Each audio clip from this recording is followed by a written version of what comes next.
साजिशों का कोई चेहरा नहीं होता और हादसों पर किसी का पहरा नहीं होता। नमस्ते, मैं हूं दिग्विजय सिंह। 8 साल का बेटा, 3 साल की खूबसूरत बिटिया और पति पत्नी, छोटा सा खुशहाल परिवार, हमारे और आपके जैसा।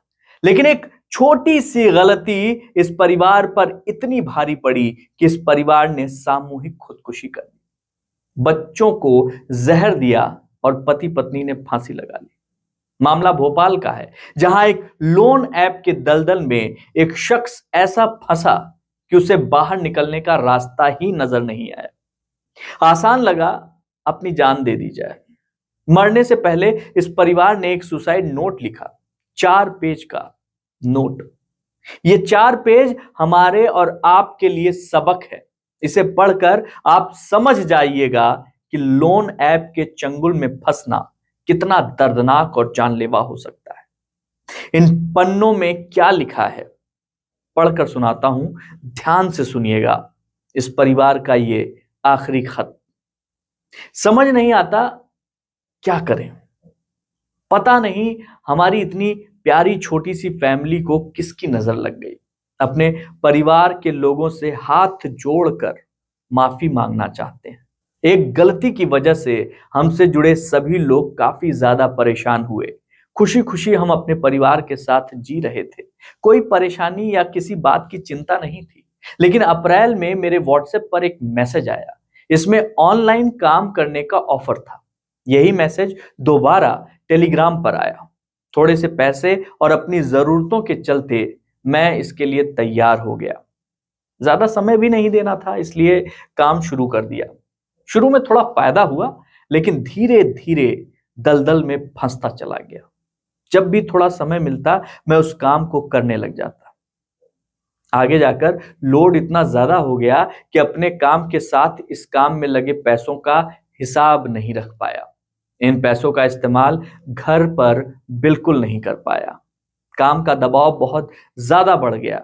मुझे मैसेज आने लगे कि ऑर्डर पूरा करो और अपना कमीशन यानी पैसा निकाल लो। लेकिन ये एक दलदल था जहां से निकल पाना मुश्किल था। जब सारे पैसे खत्म हो गए तो कंपनी वालों ने लोन लेने का ऑफर दिया। 4 साल पहले जिस कंपनी में था वो बंद हो गई थी, जिसके बाद मेरा क्रेडिट सिविल खराब हो गया था। इसलिए मैंने मना किया, क्योंकि मेरा सिविल पहले से ही खराब था। लोन कहां से मिलता। लेकिन कंपनी वालों के कहने पर मैंने कोशिश की और लोन मिलता चला गया। उन पैसे को भी मैंने पानी की तरह कंपनी में ही लगाया और लगाता चला गया। काम शुरू करने से पहले मैंने ई कॉमर्स कंपनी की वेबसाइट चेक की थी। कंपनी टीआरपी के लिए काम करवाती थी, जो कोविड के बाद 2022 में कोलंबिया से शुरू हुई थी। ये सब देखकर मैंने काम शुरू किया, लेकिन पता नहीं था कि इस मोड़ पर आकर खड़ा हो जाऊंगा कि कोई रास्ता नहीं बचेगा। इस काम की जानकारी मेरी पत्नी या परिवार के किसी भी सदस्य को नहीं थी। पत्नी जब भी मुझे देखती तो यही कहती, कुछ गलत मत करना। और मैं मना करते हुए जवाब देता कि सब तुम्हारी खुशी के लिए कर रहा हूं। लेकिन मेरे समझ में नहीं आया कि मैंने क्या कर डाला। ऑनलाइन जॉब का शिकार होने के बाद मुझे लगा कि कुछ दिन बाद पैसे मिलते ही सबका लोन क्लियर करके सब छोड़ दूंगा। लेकिन मैं समझ नहीं पाया कि इतना सब कुछ हो जाएगा। ऑनलाइन जॉब वालों ने मुझ पर लोन का इतना कर्जा दिया कि मैं खुद भी हैरान होता चला गया। मैं समझ गया कि मेरे साथ फ्रॉड हुआ है। बात बात पर मेरे ऊपर पैसे का दबाव बनाया जाने लगा। जून में लोन का कर्जा इतना ज्यादा होता चला गया कि रिकवरी वालों ने धमकाना शुरू कर दिया। किसी तरह मैंने व्यवस्था करके ईएमआई भर दी, लेकिन जुलाई में लोन वालों ने मेरा फोन हैक कर लिया, उसकी डिटेल निकाल ली, रिश्तेदारों, दोस्तों और सहकर्मियों को ब्लैकमेल करना शुरू कर दिया।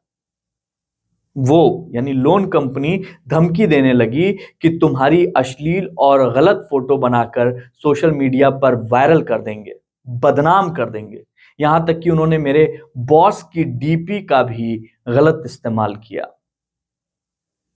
इस बात से मुझे काफी गिल्टी हुई और मैं बहुत गिल्टी फील कर रहा हूं। मेरी एक गलती की सजा सभी पहचान वालों को मिल रही है, उन्हें ब्लैकमेल किया जा रहा है। मैं साइबर क्राइम ऑफिस गया, लेकिन वहां अधिकारी न होने और छुट्टी होने के कारण मामला टल गया। दोबारा गया, आवेदन बनवाने के लिए वकील से मिला। उन्होंने ड्राफ्टिंग के लिए समय मांगा, लेकिन मैं न किसी से बात कर पा रहा हूं और ना ही नजरें मिला पा रहा हूं। कोई नहीं समझ पा रहा कि आज मैं अपनी ही नजरों में गिर चुका हूं। अपना और परिवार का भविष्य अब मुझे दिखाई नहीं दे रहा है। किसी को मुंह दिखाने लायक नहीं बचा हूं। परिवार से कैसे नजर मिलाऊंगा? अपने बाबूजी, अम्मा जी, पापा जी, मम्मी जी, भैया, भाभी, प्यारी बहनों, प्यारी सी बेटी, सबसे यही कहना चाहता हूं कि सबसे कैसे नजर मिलाऊं। सबसे ज्यादा इस बात का डर है कि भविष्य में मेरी बेटी की शादी में परेशानी ना आए। इसलिए परिवार यानी पत्नी और बच्चों ऋषु और किशु को तकलीफ में नहीं छोड़ सकता, इसलिए अपने साथ लेकर जा रहा हूं। सबसे फिर माफी मांगता हूं। मेरे परिवार को माफ कर दें, मैं मजबूर हूं। शायद हमारे जाने के बाद सब अच्छा हो जाएगा। निवेदन है कि हमारे जाने के बाद परिवार वालों को लोन के लिए परेशान न किया जाए, ना ही किसी रिश्तेदार या साथी कर्मचारी को परेशान किया जाए। मैं अपने पापा, मम्मी, बाबूजी, अम्मा जी, तीनों बहनों, भाइयों, दोनों सालों सबसे माफी मांगता हूं। हमें माफ कर दें, हमारा साथ यहीं तक था। हमारी अंतिम इच्छा यह है कि हमारा पोस्टमार्टम न किया जाए और सभी का अंतिम संस्कार साथ में किया जाए, ताकि हम चारों साथ में रहें। यह लेटर हम सब के लिए एक सबक है। सबक लोन ऐप के झांसे में न आने का। सबक ऑनलाइन किसी पर विश्वास न कर लेने का। सबक अपने परिवार वालों से बातों को न छिपाने का। सावधान रहिए, सतर्क रहिए। जय हिंद।